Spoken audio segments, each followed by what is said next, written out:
Hello ladies and gentlemen, you have made it through section A. Now it is time to conquer section B. Join me as we work through first part of section B from number 6 to number 9. If you want to prepare for June 2025 Maths and Combined Science, I am kindly inviting you to my WhatsApp class. O-Level is a 4-year course, but I will compress full syllabus and cover it completely within 6 months. We are starting 1 November, that is in 2 weeks' time. Contact me on 0776 824159 if you want to start online classes with others and learn at a good pace. Let's dive into section B. Bear with me, guys. I'm using pics instead of PDF, so the letters are very small. I will try to copy the question before doing the working. So the first question on number 6A, it was on factorization. It is saying a squared plus ay minus ax minus xy. So what we are going to do here is that we factorize in pairs. For the first pair, the highest common factor is a. So we are going to factor it out. And then we say a squared divided by a, we get a. And then ay divided by a, we are going to get positive y. And then we come to the next pair. The highest common factor is x minus x, right? And then we say minus ax divided by minus x, we are going to get positive a. And then minus xy divided by minus x, we are going to get positive y. So when we are now writing, we say that our final answer is equal to a plus y times a minus x. So this is what was required to be done for you to get all the 2 marks. And then the next question, we're supposed to factorize x squared y squared minus 9. So this is a difference between 2 squares. So here, the square root of x squared y squared, we are going to get xy. And then we write negative. And then the square root of 9, we get 3. We open and close the bracket. And then we open another bracket. We say the square root of x squared y squared is xy. And then the square root of 9, we get 3. So here we are going to put positive 3. So you need to have a negative sign and positive sign so that our final answer is going to be xy minus 3 times xy plus 3. And then let us proceed to part B. It was a question on polygons. It is saying the length of each side of regular hexagon is 3x minus 5 over 2 centimeters. The perimeter of the hexagon is 15 centimeters. Find the value of x. So you need to understand that hexagon, it has 6 sides, right? And also you need to understand that for us to get the perimeter, we are going to say each side times 6 is equal to 15 centimeters. So here we want to solve for x. We first divide both sides by 6.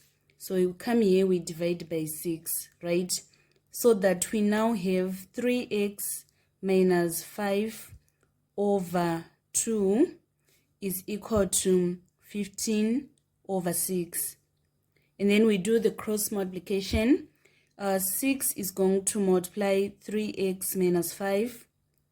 And then 15 is going to be multiplied by 2 in order to get 30. And then we need to expand here. 6 times 3x, we get 18x. And then 6 times minus 5, we get minus 30. This is equal to 30. And then we need to shift minus 30 to be on the other side. It is going to be added so that we now have 18x is equal to 60. And then we divide both sides by 18. Let us punch on the calculator. So if we say 6 divided by 18, we are going to get 3 and 1/3. This is our 3 and 1/3. So this was what was required to be done for you to get all the 4 marks. Let us proceed to part C. Part C was saying, given the formula V is equal to KR squared H, find V when K is equal to 22/7, R is equal to 3.5, and H is equal to 15. So this question is a question on substitution. We just need to substitute correctly. So on K, we substitute 22/7. And then on R, we substitute 3.5 and we square it.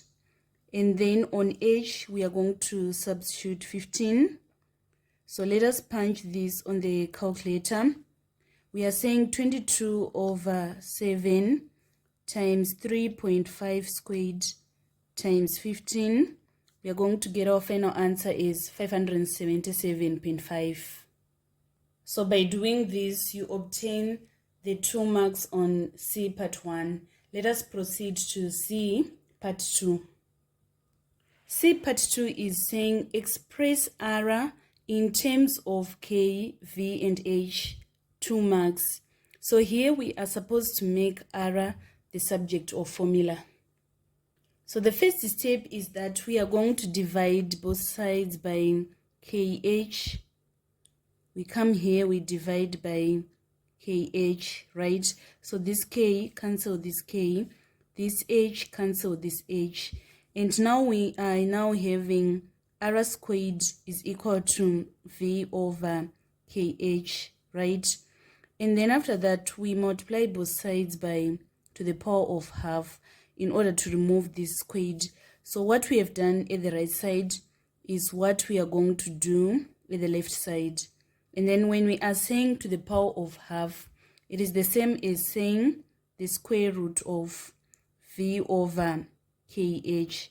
So this is going to be our final answer. So this was the complete solution of number 6 that was in November 2024. By doing this, you obtain all the 12 marks. We now need to proceed to number 7. Number 7 was a question on functional graphs. It is saying answer the whole of this question on a sheet of graph paper. A particle moves such that the velocity v meters per second after t seconds is given by v is equal to t squared minus 5t plus 10. The following is an incomplete table of corresponding values of t and v. Calculate the value of m, 1 mark. So we are having this equation, v is equal to t squared minus 5t plus 10. We are required to find this m. So we say m is equal to, on t we substitute 5. So we say 5 squared minus 5 times 5 plus 10. So if we apply the body mass, we are going to say 25 plus 10, we get 35. And then 35 minus 25, we are going to get our final answer is 10. So it implies that the value of m is equal to 10. And then part B, using a scale of 2 centimeters to represent 1 unit on the t-axis and 2 centimeters to represent 2 units on the v-axis, draw the graph of v is equal to t squared minus 5t plus 10 for 0 to 6 seconds, right? And make sure that you follow this scale when drawing the graph. I'm going to show you how you work it out. So this is the first step. You need to follow the scale and to label correctly. Velocity is going to be in the y-axis and time in the x-axis. So we want now to plot 0 in the x-axis is in line with 10 in the y-axis. So we are going to plot this point. We are saying 0 in the x-axis and 10 in the y-axis. And then next we are having 1 in the x-axis in line with 6 in the y-axis. So this is our 1 in the x-axis in line with 6 in the y-axis. So we are going to plot this point. Next we are having 2 and 4. 2 in the x-axis and 4 in the y-axis. So 2 and 4, it is this point. Next we are having 3 and 4. 3 in the x-axis and 4 in the y-axis. Next we are having 4 and 6. So 4 and 6, it is this point that we are going to plot. Next is 5 and 10. So 5 and 10, it is this point. And then finally we are having 6 and 16. It means that 6 in the x-axis and 16 in the y-axis. So we have plotted all the points.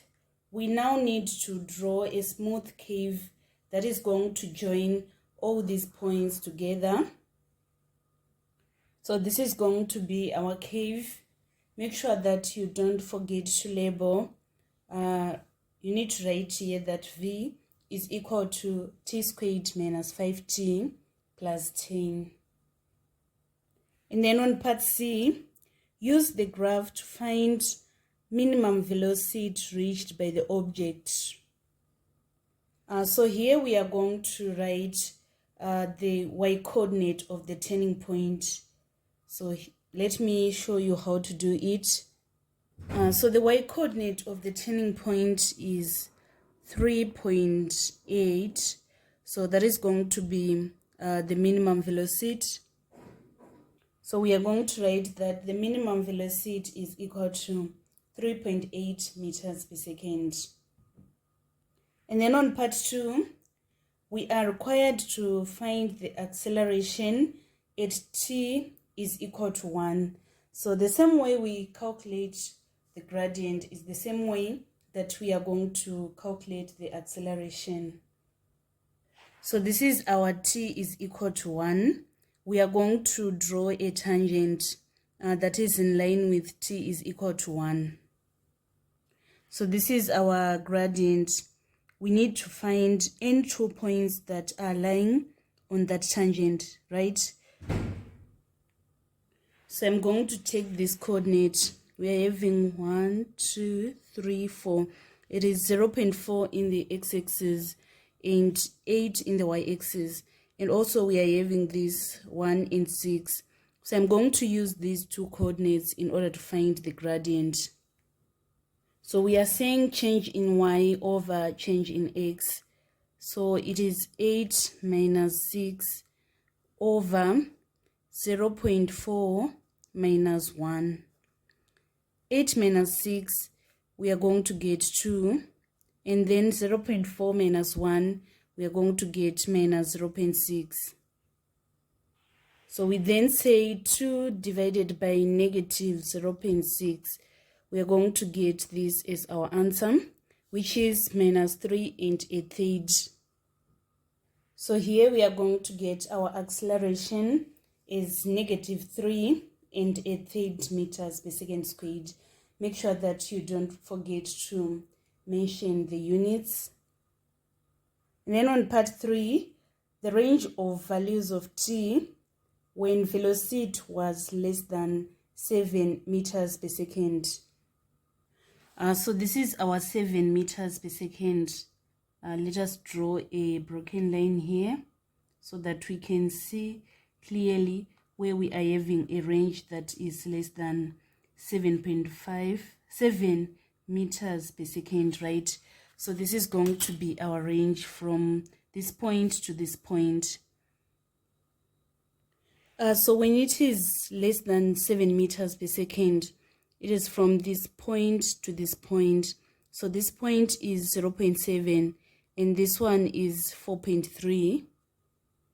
So when we are now writing the answers, we say the range of values of t when velocity is less than 7 meters per second is from 0.7 to 4.3 seconds.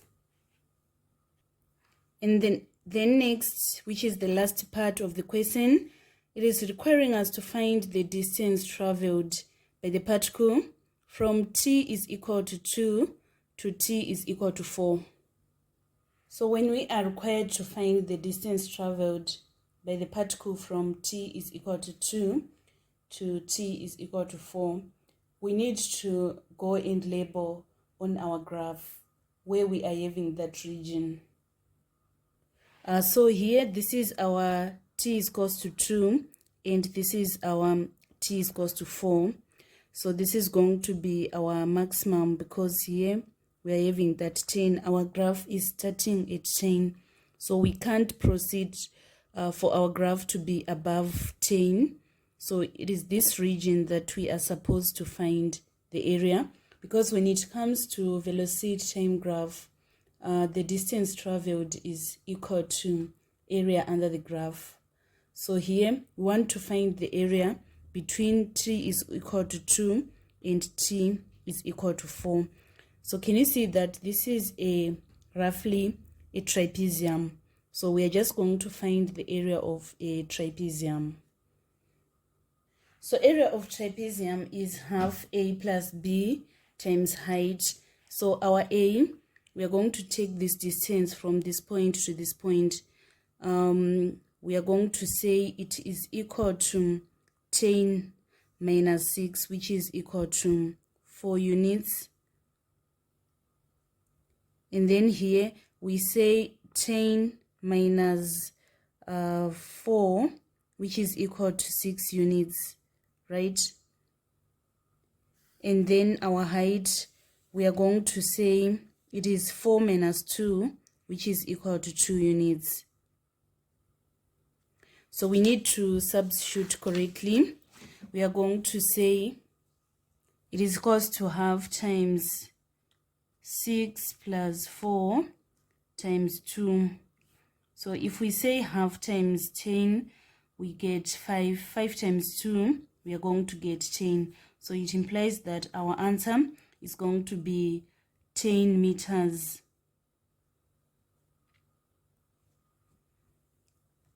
So this was the functional graph that was in November 2024.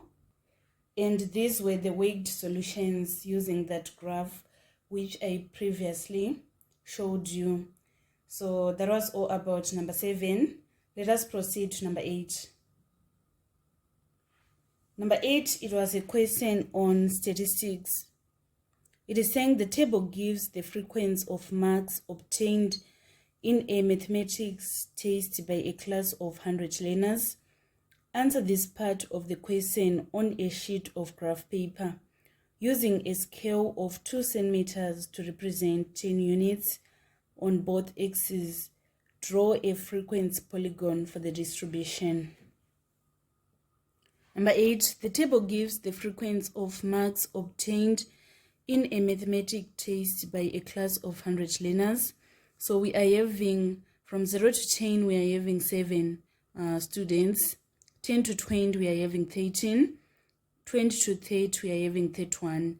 30 to 40, we are having 37. And 40 to 50, we are having 12. So using a scale of 2 centimeters to represent 10 units on both axes, draw a frequency polygon for the distribution. So you need to know that when it comes to frequency polygon, the frequency is going to be in the y-axis and the marks, they are going to be in the x-axis. So make sure that you follow this given scale and also you label correctly. So when constructing a frequency polygon, what we are going to do is that the frequency is going to be in line with the midpoint of the class or interval, right? So here we are having 0 to 10. We say 0 plus 10 divided by 2, we are going to get 5. So 5 is going to be in line with 7. So this is our 5 in the x-axis and our 7 in the y-axis. So we are going to plot this point. We move on to the next category. We are having 10 to 20. The midpoint of 10 to 20, we say 10 plus 20, that divided by 2, we get 15. So 15 in the x-axis is in line with 13 in the y-axis. So this is our 15 and our 13. We are going to plot this point. And then next we are having 20 to 30. 20 plus 30, 50. 50 divided by 2, we get 25. So 25 is going to be in line with 31. So we are going to plot this point, 31 and 25. Next, we are having 30 to 40. Midpoint is 35. It is going to be in line with 37. Then finally, we are having 40 to 50. Midpoint is 45. It is line with 12 in the y-axis. So after this, we are going to take our ruler and join these points using a ruler. So this is how our frequency polygon is going to look like. Let us move on to the next part of the question. On part B, we are supposed to state the model class. Model class is the one with highest frequency. So this is our highest frequency, which is 37. It is in line with 30 to 40. So it means that the model class is going to be 30 to 40. And then on part C, we are supposed to calculate an estimate mean mark of the distribution. So what we are going to do here is that when calculating estimate of the mean, we need to find the midpoints of the intervals. For example, here we are saying 0 to 10, right? So the midpoint is 5. So it is 5 times 7 plus 15 times 13 plus 25 times 31 plus 35 times 37 plus 45 times 12 all over 100. Let us punch on the calculator. It is 5 times 7 plus 15 times 13 plus 25 times 31 plus 35 times 37 plus 45 times 12, and then we divide by 100 in order to get our estimate of mean is 28.4. So the estimate of the mean mark is 28.4 marks, right? And the next part of the question, we want to state the class interval in which the median mark is found. State the class interval in which the median mark is found. So here we are having 100 learners. So we say 100 plus 1 divided by 2, which is 101 divided by 2. We are going to get 50.5. And then we need to locate where we are going to get 50.5. Here it is 7 plus 13, we get 20. And if we say 20 plus 31, we are now having 51, which means that 50.5 is going to be found in this category. So it means that we are going to write 20 to 30 is our answer. And then finally on part E, one learner is picked at random from the class. Find the probability that the learner's mark is greater than or equal to 10 but less than 40. So we need to calculate the number of students that are in that category. So we are first given that it is supposed to be greater than or equal to 10. So we are going to take this 13 and also this 31, and we are given that it is less than 40. So less than 40 is this 37. So we say 13 plus 31 plus 37 all over 100. That is going to be our probability. So we are getting 81 over 100. So it is either you write 81 over 100 or you write 0.81. So this was the complete solution for statistics that was in November 2024. Let us now move on to our final question today, which is on linear programming.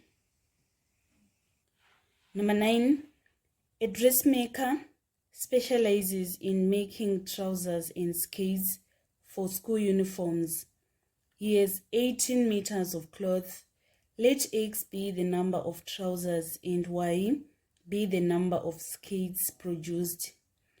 Each skirt requires 0.5 meters of cloth and a pair of trousers requires 0.75 meters of cloth. Form an inequality in X and Y and show that it reduces to 2Y plus 3X is less than or equal to 72, 2 marks. So linear programming, it requires you to interpret the given statements correctly. So we are given that each skirt requires 0.5 meters. We don't know the number of skirts that are going to be produced, but we are now going to say 0.5 times Y. And also we are given that each trouser require 0.75 meters. So we write 0.75. We don't know the number of trousers that are going to be produced. So we're saying 0.75x. This is supposed to be less than or equal to 18 meters. So want to make this inequality to reduce to this inequality, we need to convert 0.5 into a fraction. It is going to be half Y. And then 0.75, it is 3/4 X. This is less than or equal to 18. And then want our equation to be, our inequality to be linear. So we are going to multiply all the terms by the lowest common multiple of the denominators. So we multiply by 4 here, we multiply by 4 here, and also by 4 here. 2 into 2, 1, 2 into 4, 2. 2 times Y, we get 2Y. And then 4 into 4, 1, 4 into 4, 1. 1 times 3x, we get 3x. 18 times 4, we are going to get 72. So can you see that this inequality was reduced in order to get this inequality, which is saying 2y plus 3x is less than or equal to 72. Let us proceed to part B. To meet the demand of customers, the dressmaker should make at least 6 pairs of trousers and at least 10 skirts. Write down 2 inequalities that satisfy these conditions. You need to know that at least means greater than or equal to. So our X is supposed to be greater than or equal to 6, and our Y is supposed to be greater than or equal to 10. That is what we are going to write. So we write X is greater than or equal to 6, Y is greater than or equal to 10. And then on part C, the number of skirts should be more than the number of trousers. Form another inequality that satisfies this condition. So the number of trousers, which means that X is supposed to be greater than Y. So let me repeat again. The number of skirts, right, that is Y. It is supposed to be more than the number of trousers, that is X. So we are going to write that Y is greater than X. So these are the 4 inequalities that we have managed to derive from the given statements. And then part G, point XY satisfies all the conditions given. Show by shading the unwanted region, the region in which XY lies. Use a scale of 2 centimeters to represent 5 units on both axes, right? So make sure that you follow the scale. So this is what is supposed to be done. you follow the given scale, 2 centimeters to represent 5 units. And then on the y-axis, we label the number of skates, and on the x-axis, we label the number of trousers. So first we want to represent this inequality, which is saying x is greater than or equal to 6. First, we need to replace the inequality sign by an equal sign. So it means that we are going to draw a line that we are going to name x is equal to 6. So x is equal to 6 is a vertical line that passes through 6 in the x-axis, right? So we are going to label that x is equal to 6. And we are given our inequality as x is greater than or equal to 6. So it means that we are supposed to draw a bold line like what I've done. And then if x is greater than or equal to 6, it means that the region that is less than is unwanted. This is the region that is greater than, and this is the region that is less than. So we are going to shade this region away. So next one to present y is greater than or equal to 10 on our graph. First, we're going to replace the inequality sign by an equal sign. So we write y is equal to 10. It is going to be a vertical line that passes through y is equal to 10. So we label y is equal to 10 and y is greater than, which means the region that is less than is going to be shaded away. We want this region. We are going to shade away this region. Next, we want to present y is greater than x. We need to draw a line that we are going to name y is equal to x. And this is supposed to be a broken line since it is strictly greater than, y is strictly greater than x. So when we are saying y is equal to x, we mean that when y is equal to 0, x is going to be equal to 0. When y is equal to 5, x is going to be equal to 5. When y is equal to 10, x is going to be equal to 10. When y is equal to 15, x is going to be equal to 15. So we need to join these points together. So we are going to label that this line is y is equal to x, right? And we are given that y is greater than x. So we need to shade the region that is less than. This is the region that is greater than, and this is the region that is less than. Then finally, we want to present this inequality. It is saying 2y plus 3x. We need to replace the inequality sign by an equal sign, and we're saying it is equal to 72. And then we create what is known as table of values, right? So here is our x and this is our y. And then we say when x is equal to 0, we now have 2y is equal to 72. So it means that our y is going to be 36, right? And then when y is equal to 0, we say 3x is equal to 72. So 72 divided by 3, we get 24. So we need to plot these 2 points on our graph.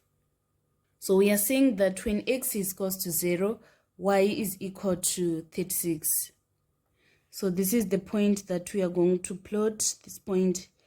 And then next, when y is equal to 0, our x is equal to 24. So 24 is here. So we are going to join these 2 points using a ruler, and this one is going to be a bold line. Then we need to name that this line is equal to 2y plus 3x is equal to 72. And we are given that 2y plus 3x is less than or equal to 72.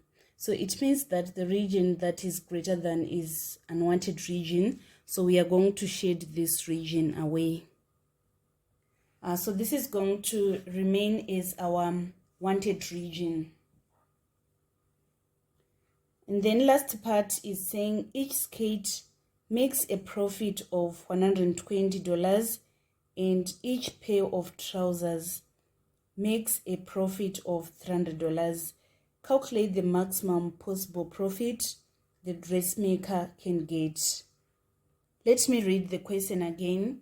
Each skate make a profit of $120 and each pair of trousers make a profit of $300, which means that one trouser is going to make a profit of $150, because when we are talking about a pair, we'll be talking about 2 trousers, right? So each skate make a profit of $120 and each trousers make a pair or a profit of $150. So what we are going to do here is that we need to try the corner points of the wanted region. So this is the first corner point. This one is going to have 6 trousers and 26 skates, right? And also this one, it is going to have 6 trousers and 10 skates. This corner point, it is going to have 10 trousers and 10 skates.